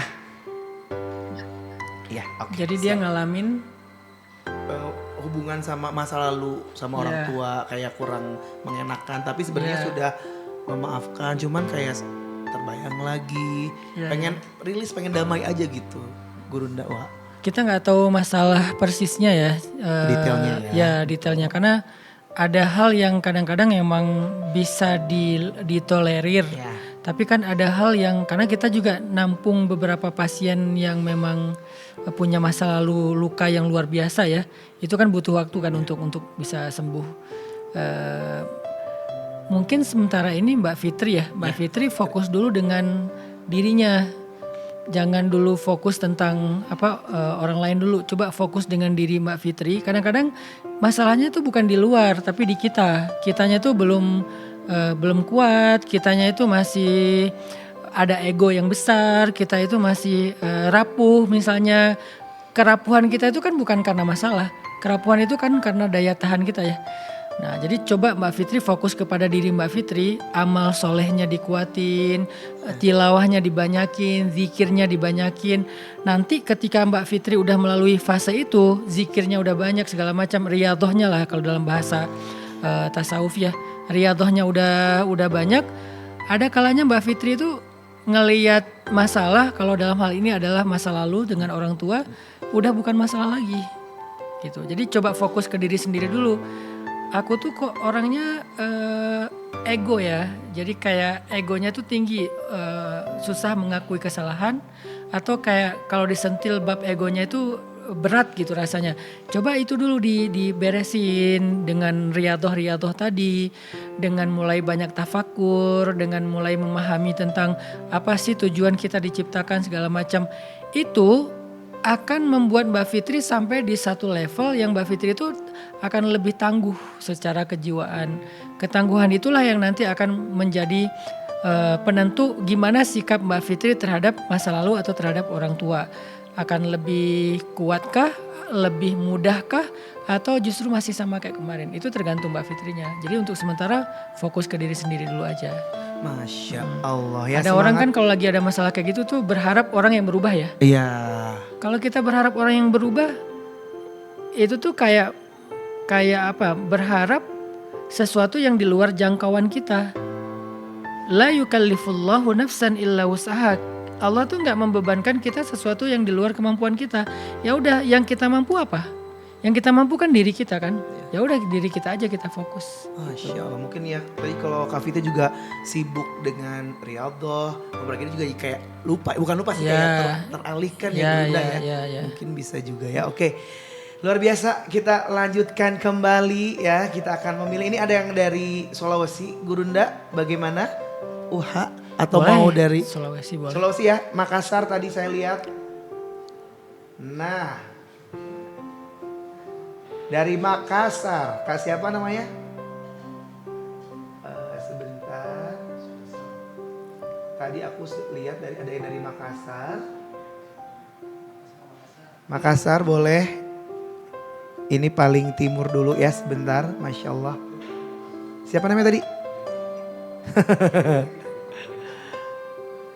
Dari Makassar, oke. Ada, nah Masya Allah.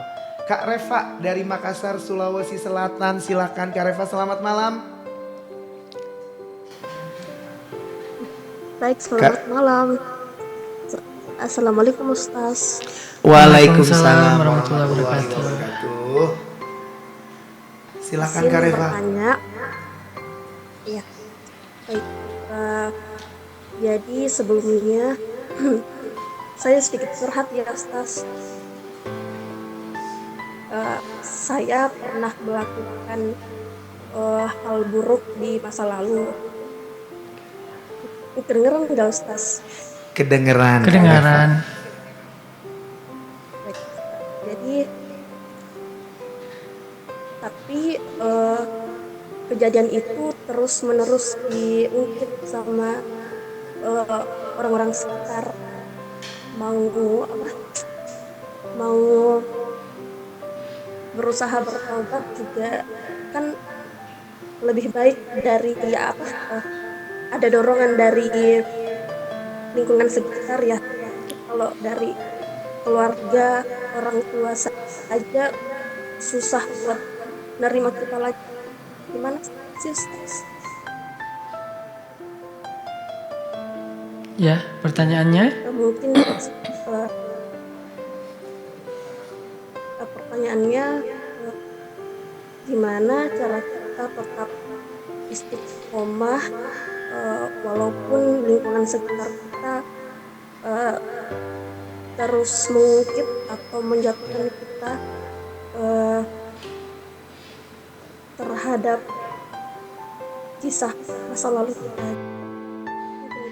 Gimana biar istiqomah? Dan kita tetap menjalankan mungkin proses hijrahnya, tapi Ya. orang-orang tuh kayak mungkin lah kan kamu gitu. Ya. Itu berat sih. Orang yang mengungkit masa lalu kita itu sebetulnya orang yang memakan bangkai. Kalau dalam bahasa surat Al-Hujurat itu atau hebuna gimana? Ayuhibuna ahadukum ayyakula lahma akhihi mayitan. Apakah kalian suka jika memakan bangkai saudaranya sendiri? Jadi setiap kali kita membicarakan aib ataupun masalah orang lain, apalagi orangnya udah hijrah gitu kan, udah taubat gitu ya, kita masih mengungkit-ungkitnya, itu tuh kayak kita makan bangkai. Kenapa sih Allah menggunakan istilah makan bangkai? Menunjukkan betapa buruknya perbuatan itu. betapa buruknya kerjaan membicarakan aib orang lain tuh buruk banget. Atau mencari-cari kesalahan. Kalau nggak ada aibnya, mencari-cari kesalahan orang lain itu adalah sesuatu yang paling buruk, paling dibenci. Coba ada nggak di antara kalian dikasih bangkai terus mau gitu? Kalau kita tahu itu bangkai nggak mau dong. Nah, kalau ada orang yang mau makan bangkai itu kan berarti orangnya sangat buruk ya perilakunya ya. Dan Allah paling benci sama orang kayak gitu. Sehingga kalau misalnya ada yang membicarakan kita kayak gitu ya, coba Mbak siapa tadi namanya? Mbak Reva berpikir bahwa mereka itu sedang tidak merugikan Mbak Reva. Mereka itu sedang merugikan dirinya sendiri dengan terus-menerus memakan bangkai. Artinya memakan bangkai ini dosa-dosa Mbak Reva itu diambil sama mereka gitu. Terus pahala mereka tuh dikasih ke Mbak Reva. Memang nggak mudah namanya perasaan ya. Tapi setidaknya kesadaran ini membuat kita lebih tangguh, lebih tahan lah daripada kita merasa bahwa ucapan mereka itu merugikan kita. Tapi yang paling penting di sini justru kepada mereka yang masih suka ngungkit-ngungkit masa lalu orang atau membicarakan aib orang atau mencari-cari kesalahan orang.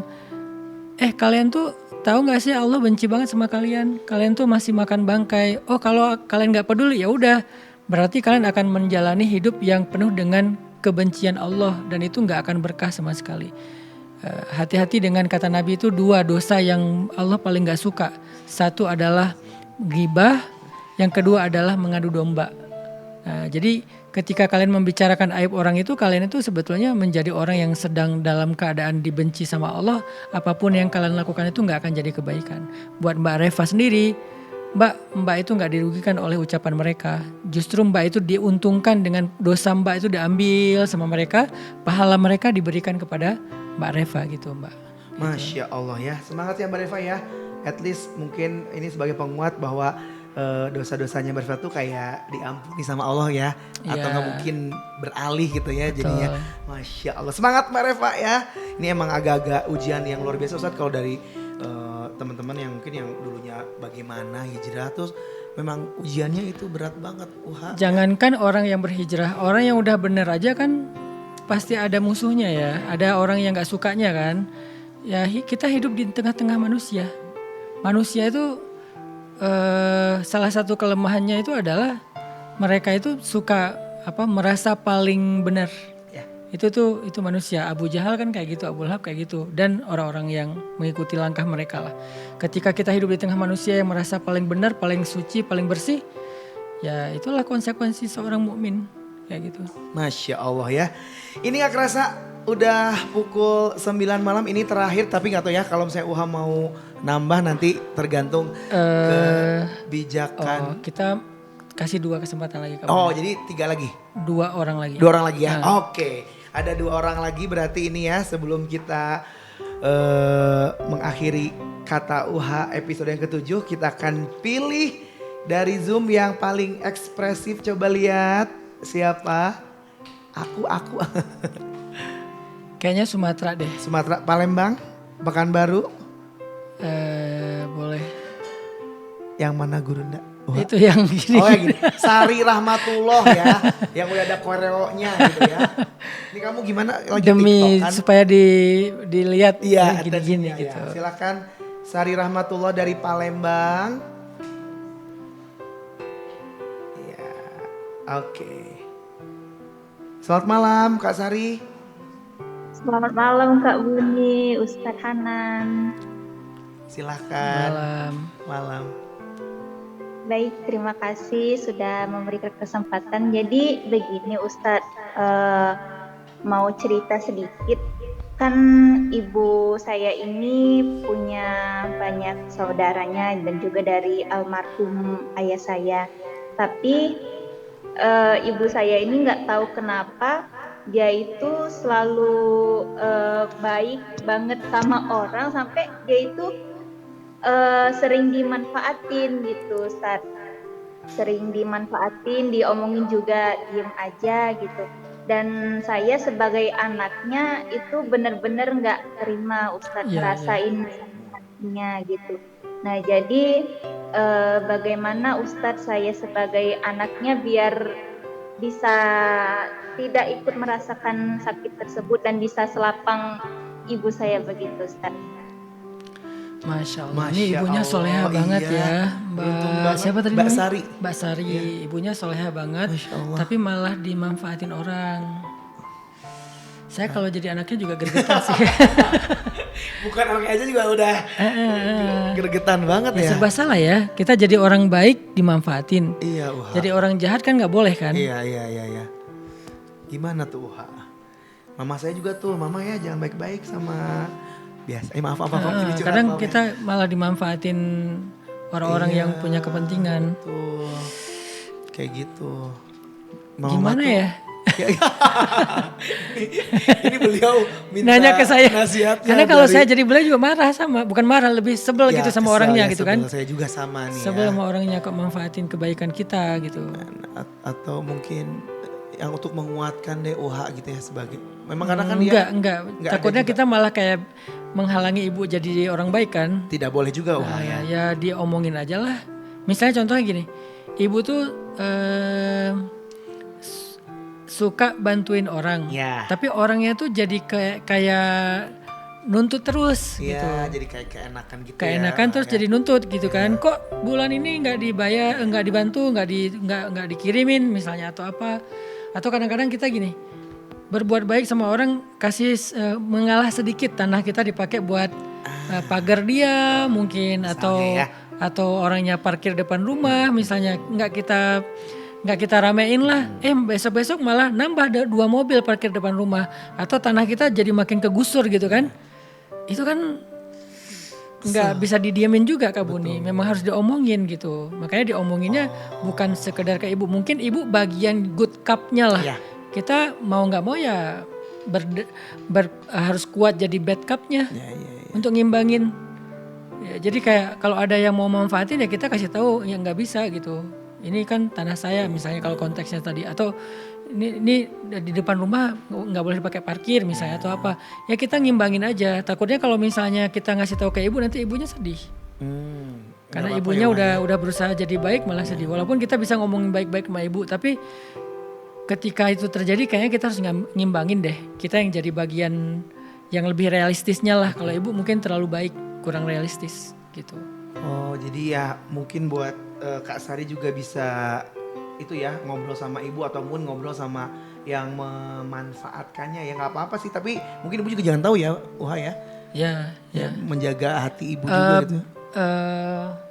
Kadang ibu bukannya setuju, cuman orangnya bukan udah pernah membolehkan, terus jadi kayak jadi nggak ngerti lagi gitu, jadi kayak gimana? Ini pasti ibunya orang yang nggak enakan nih, orang sungkanan gitu atau nggak enakan gitu kan? Ya udah, berarti anaknya emang harus mengimbangi itu. Kadang-kadang kan suami istri yang kayak gitu. Iya. Suaminya tuh orangnya tuh kayak ya udahlah, istrinya nggak bisa gitu dong ya. Akhirnya kan jadi seimbang kan, atau sebaliknya istri yang kayak gitu suami yang agak sedikit lebih strict gitu. Nah, memang harus ada keseimbangan sih. Gitu. Dan untuk perasaan Kak Sari tadi wajar ya sebagai anak kayak ada perasaan yang Ya tidak kan nyaman bisa aja atau- emang benar-benar merugikan. Ya. Masa nggak tersinggung gitu. Ayo speak up ya Kak Sari ya. Semangat ya, ini buat kepentingan ibu ya dari Palembang. Salam buat ibunya, semoga sehat selalu ya Kak Sari dari Palembang ya. Oke, sudah larut juga ya, ini terakhir ya terakhir. Oke. Dari Jawa. Dari Jawa, oke, dari Jawa. Iwan, Awat. Bebas. Kayaknya banyak akhwat deh. Jadi ya udah Ahwat aja ya, dari Jawa. Ayo siapa yang mau? Dari Jawa Barat, Jawa Tengah, Jawa Timur. Ini ada yang mukanya muka bosen gitu ya. Enggak, itu mukanya santai banget gitu kan, ngedengerin gitu kan. Siapa yang mau? Dari yang kita belum kesana Kak Buni. Kemana Gurunda? Kayaknya Gurunda udah berkeliling. Dari mana siapa? Susahnya memilih ya. Aduh, apalagi aku nih feeling nih ya nggak enak. Oke, ada dari Sumenep, Gurunda. Dari Semarang aja. Dari Semarang. Bismillah. Sasa ya. Basasa Semarang, alhamdulillah. Qadarullah ya. Basasa. Mbak Sasa Semarang. Oh iya Assalamualaikum, itu ya, Mbak Sasa Semarang ya. Mbak Sasa pakai cadar ya? Enggak. Oh, bukan. Enggak. Itu ke bawahan. Bercanda Mbak, bercanda. Kameranya ke bawah. Kirain pakai cadar. Mbak Sasa, selamat malam. Selamat malam Ustadz. Tadi Kak Buni bukan Ustadz. Selamat malam juga Kak Buni. Iya, Kak Sasa silahkan langsung berinteraksi dengan UHA. Baik, sebelumnya Assalamualaikum UHA, izin bertanya. Waalaikumsalam. Sebelumnya saya tidak pernah mengenal lawan jenis. Terus baru pertama ini di usia 22 mulai mengenal lawan jenis. Terus saya kenalkan ke orang tua langsung.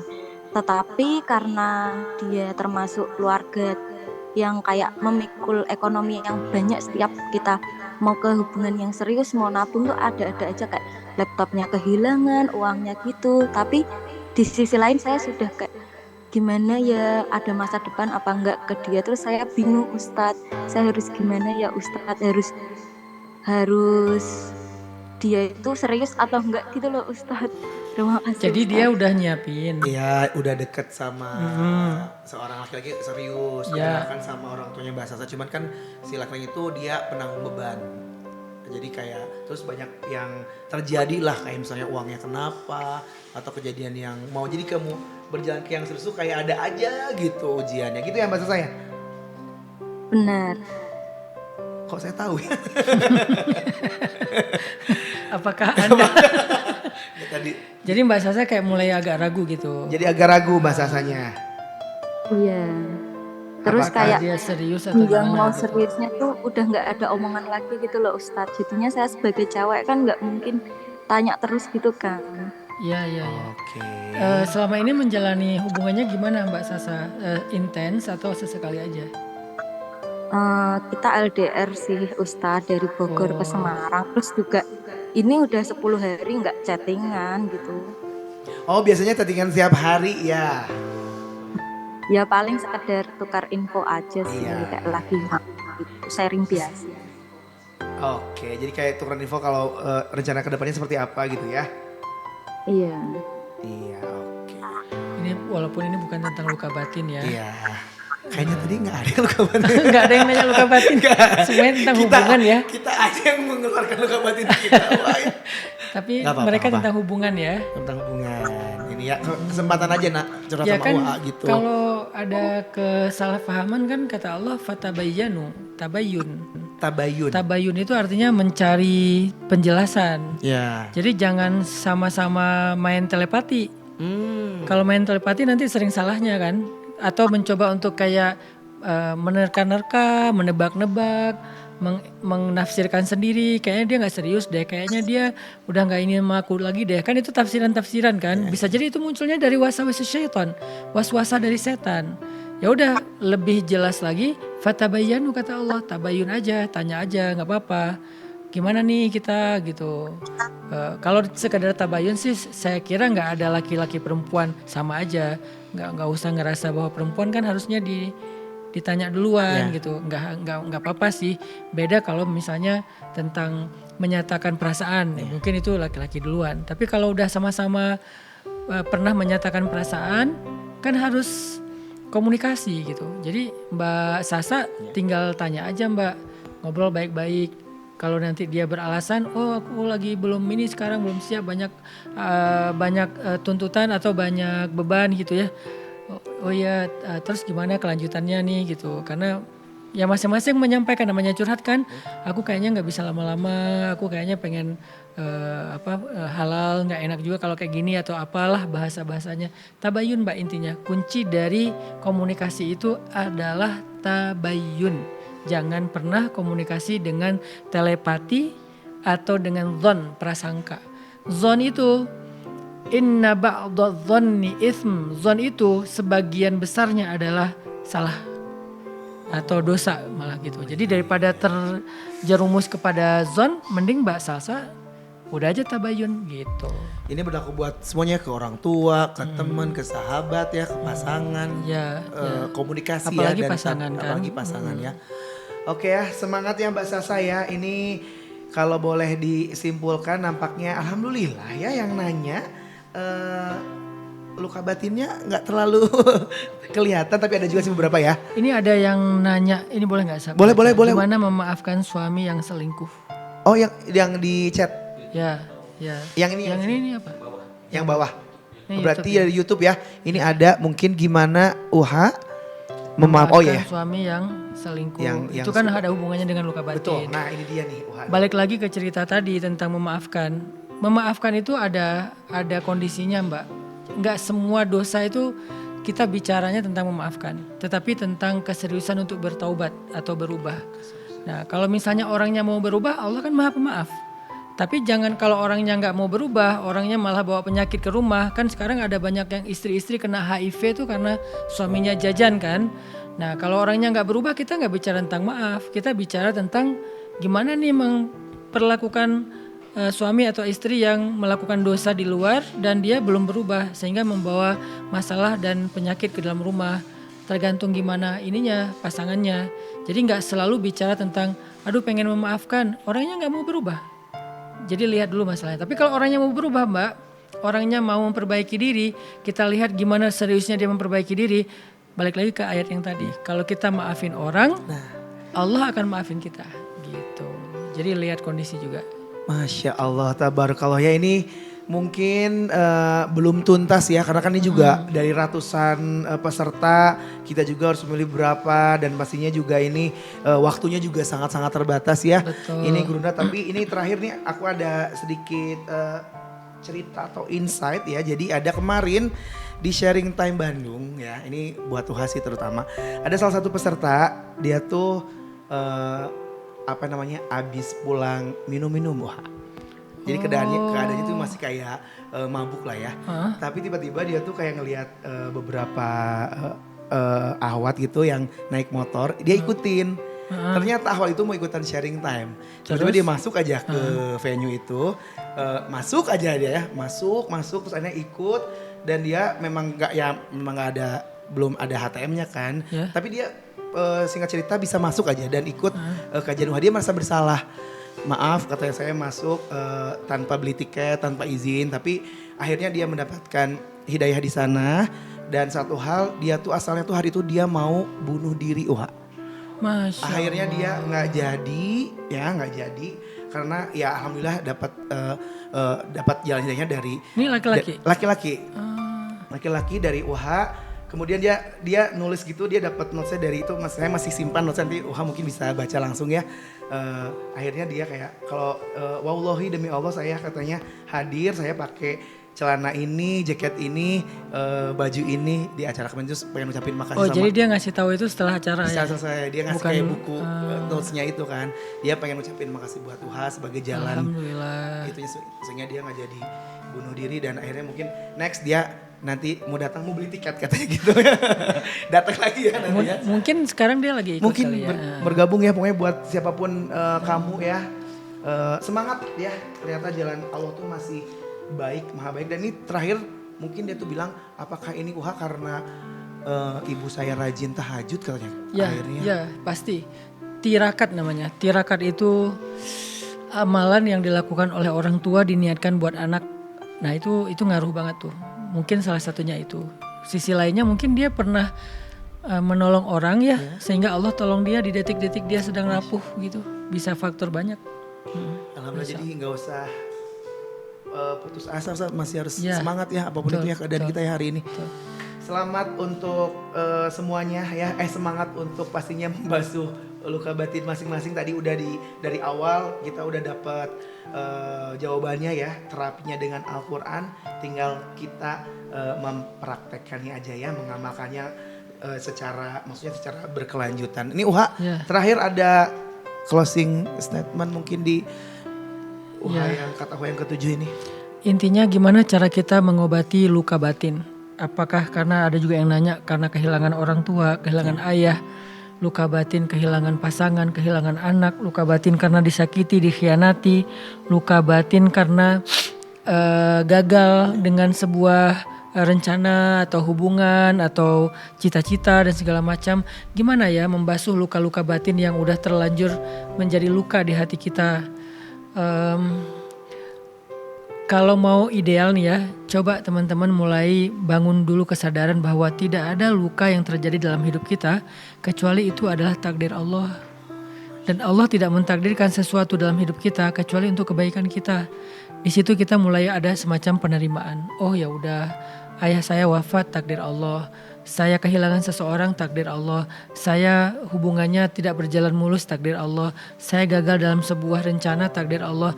Dan saya yakin ketika Allah menuliskan satu takdir untuk saya, pasti ada hikmah dan kebaikan di baliknya. Fa inna ma'al usri yusra dan seterusnya. Itu dulu yang kita sadari bahwa oh ini takdir Allah dan Allah yang mentakdirkan, Allah yang merencanakan, Allah yang menulis itu. Ya udah pasti ada kebaikan. Satu. Kedua, sekarang tugasnya carilah kebaikan itu apa. Kalau itu ada, kita kan harus yakin dulu kalau kebaikan itu ada ya. Kalau kita meragukan sesuatu itu ada, ngapain kita cari kan? Nah sekarang fokusnya kalau kita udah yakin kebaikan itu ada, fokuslah mencari kebaikan itu apa. Apa kebaikan di balik saya ngalamin ini. Setidaknya kalau kebaikan itu bukan sifatnya materi, sifatnya lebih kepada apakah kebaikannya adalah saya jadi lebih rajin sholat, ataukah kebaikannya justru saya menjadi orang yang lebih tangguh, apakah kebaikannya justru sabaran saya ini. Ketika saya mengalami luka, saya sabar, nanti Allah akan menggantikan luka itu dengan kebahagiaan di masa depan. Pasti ada, nggak ada luka yang gratis, nggak ada ujian yang gratis. Setiap kali Allah kasih ujian luka dalam hidup kita, itu dibayar sama Allah. Kalau kita ridho dan sabar, pasti dibayar sama Allah. Jadi tugas kalian adalah menemukan itu aja atau menantikan itu aja. Nggak ada yang Allah kayak yukhzikallah atau yudayyi'ukallah, nggak akan terjadi. Allah nggak akan ngecewain kamu, Allah nggak akan menyia-nyiakan kamu. Itu janji Allah di dalam Al-Quran, di dalam hadis. Jadi teman-teman, satu, nggak ada luka yang teman-teman rasakan kecuali Allah yang takdirkan itu. Kedua, Allah tidak mentakdirkan itu kecuali ada kebaikan. Ketiga, carilah kebaikan itu dengan sabar, dengan yakin, dengan menanti atau dengan berusaha. Jangan berputus asa. Masya Allah, tabarakallah, luar biasa ya ternyata ya. Terima kasih sekali ya Guru Naya Wahaya. Jazakallahu khair, barakallahu fikum. Wa iyyakum, Kak Buni, teman-teman semuanya. Ilmunya, nasihatnya ya. Alhamdulillahirabbil alamin. Subhanakallahumma wa bihamdika asyhadu an la ilaha illa anta astaghfiruka wa atubu ilaik. Akhir kata, terima kasih buat teman-teman Siftas Yayasan Pemuda Hijrah Indonesia. Terima kasih juga. Akhir kata, wassalamualaikum warahmatullahi wabarakatuh.